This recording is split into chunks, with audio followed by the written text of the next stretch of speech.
In this video, we're talking about why this chart at this point is the most important for you to be looking at in the markets right now. We'll also be talking about our technical analysis levels for gold, silver, Bitcoin, SP 500, Nasdaq, and more. It's been a wild ride for commodities over the last couple of days, and luckily, us as a community predicted that some of these things would happen. Where to next for gold? Stay tuned.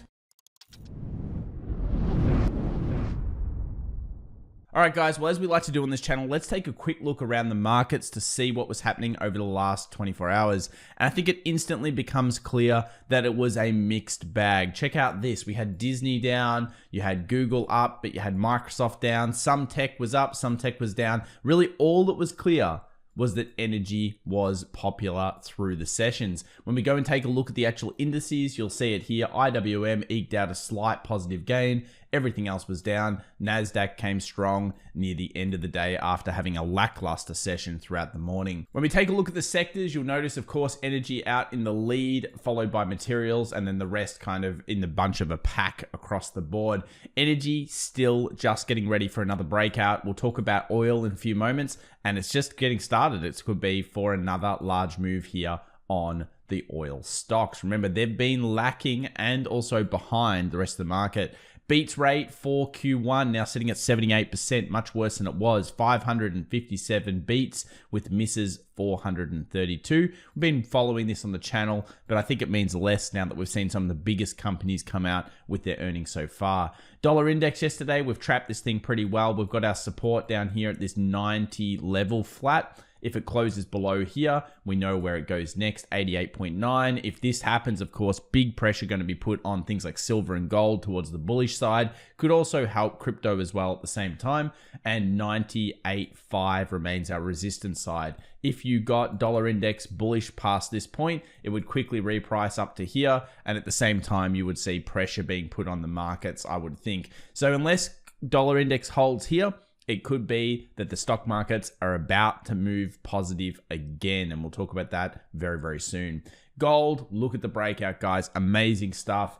We pretty much completely got this correct on the channel. We predicted that the market movement would be up to the 1874-75 area. Well done, community. You guys did great here. Here is the resistance, 1874. I'll give you a clap because it's pretty damn amazing. And silver bulls, it's just getting better. It's just getting better as we go along here, guys.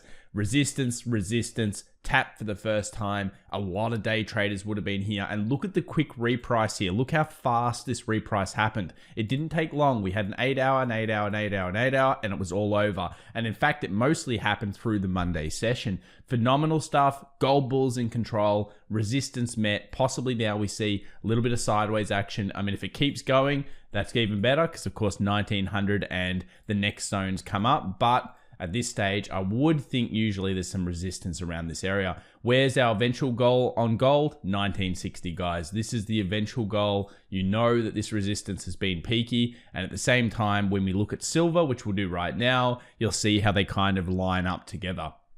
So I think silver stackers would be even happier with the trade. We spoke about on the weekend how we dissected this one live in the Friday session. We talked about this zone here being the catalyst for a much larger move. Yesterday, we asked the community, and you guys have been listening heavily during the live session, 1.5 hours early before New York Open. I was so excited to see so many people get it correct. We were talking about the coil here. We were talking about when it goes above this high, it is going to smash this previous resistance, and it is also going to smash the 28 zone, which is the resistance itself, and it did so. It just obliterated them all. A great lesson in algo trading and how it works, and also taking out stop losses, price action, psychology. What else do you want us to say? What gets more exciting here for silver, though, is that we are about to potentially see something we have not seen all the way through this crisis period, and that is silver may be holding a weekly above 28. We have never seen this. Now, we're still early days here in the week,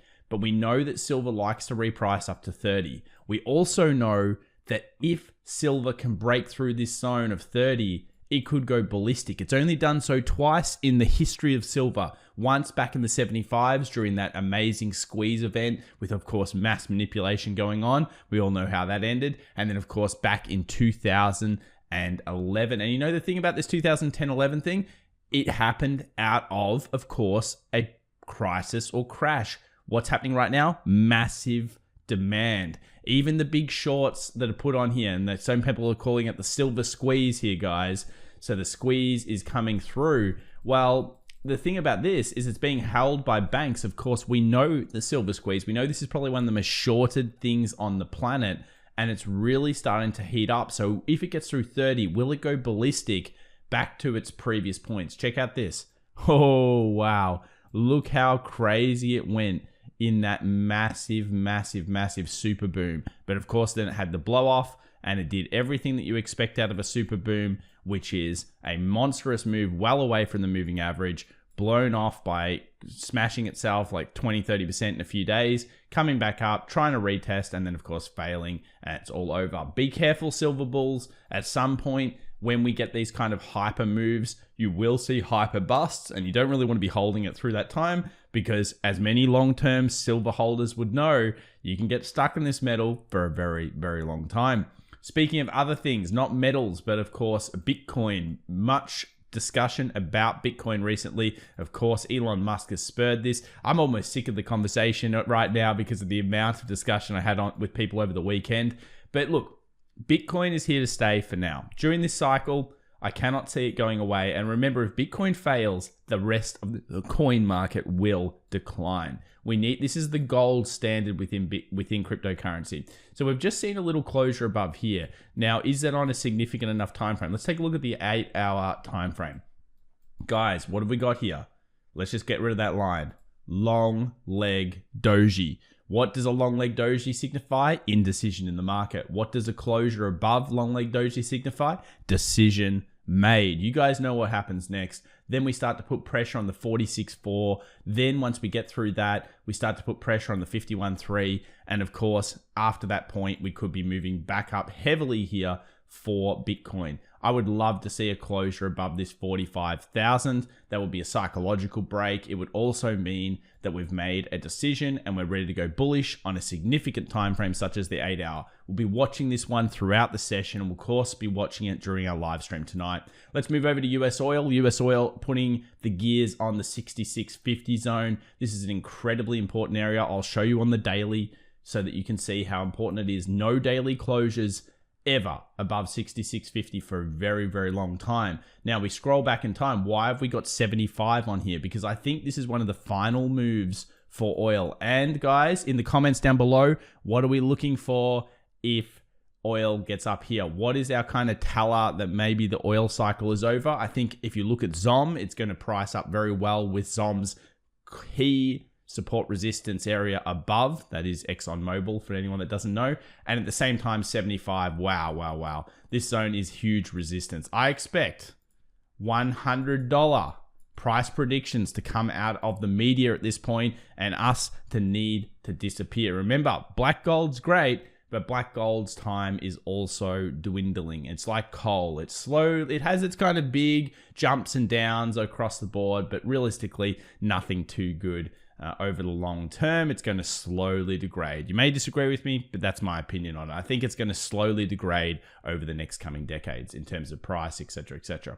Now, let's talk about Tesla, because a lot of people are talking about this one. We know that Michael Burry has some big shorts on this. We also know after yesterday's trade, long leg doji or short leg doji, if you want to call it, indecision throughout this. Oh, sorry, this is the weekly here. But what we want to know is that this support, 560, is very, very important. We can see that the price came down to it yesterday, bounced off again. We go down to the daily. There's the doji I was going to talk about. And what I really want to do is I want to dial in on a 4-hour, and then I want to dial in on a 2-hour chart, because I want to show you what I think Tesla bulls are probably looking for. They're probably trying to get some kind of smaller double bottom into play. Here we've got the supports. There we've got the resistances, 592. And of course, we're looking for a closure above this point with a further movement on. That's what we're looking for. Double bottom play here would be excellent. And then of course, further movement on is the next step. Now, closure underneath 561. We've talked about this before. I think that will probably expose 500,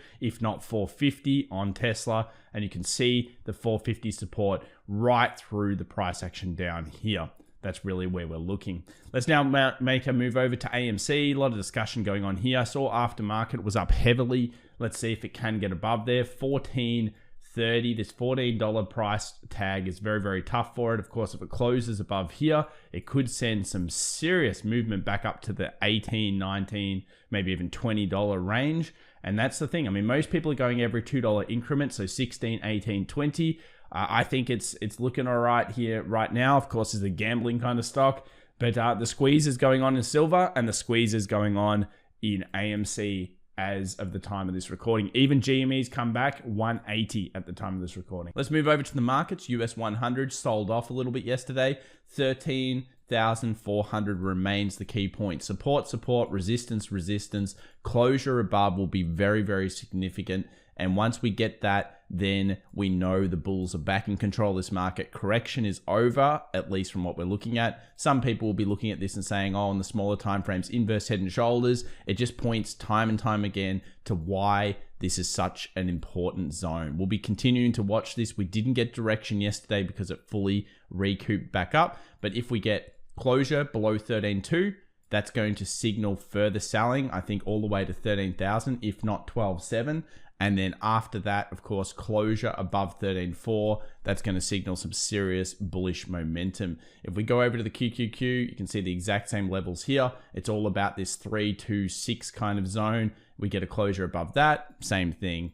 The real market and the futures market, very, very similar. You'll even see it on the 2 hour here. Look at the 200 and the 50 exponential moving average. They're basically right on the same level. Imagine if you get price closing above that point, making a new high. We've got trough, we've got peak, we've got higher trough. We talk about it all the time. This is the sequence. This causes the bulls to be back in control and therefore correction to be over for now, at least the way we look at on the charts. US 500 doing its thing in the middle, came down yesterday, didn't quite hit 41.20, but it did go down to about 41.42, bounced a little bit near the close of the day. You can see the futures trading right now, 41.73. Again, closure above 41.84 is going to signal further bullish pressure, but I think the Nasdaq has more room to play than this market in terms of gains, etc., etc., etc. Move over to the Russell 2000, nothing much, looks the same thing, hey? That's why we do our analysis on the major indices, the S&P and the Nasdaq, and we try to really figure out what's going on there. And then we can bring that trade usually into the Russell, into the S&P, into any other market indice, because what happens is those ones drive the market. They drive everything else. And then you end up, if you want to do this one, usually you get kind of a larger move because, of course, it's smaller cap companies. They move more aggressively both ways. Hopefully everyone's doing well out there right now, and hopefully you've been enjoying the videos. If you do, remember to subscribe, smash that like button, guys, and we'll see you 1.5 hours before New York Open. I'm super keen to talk about these commodities. It's all heating up right now in the markets. Bye for now.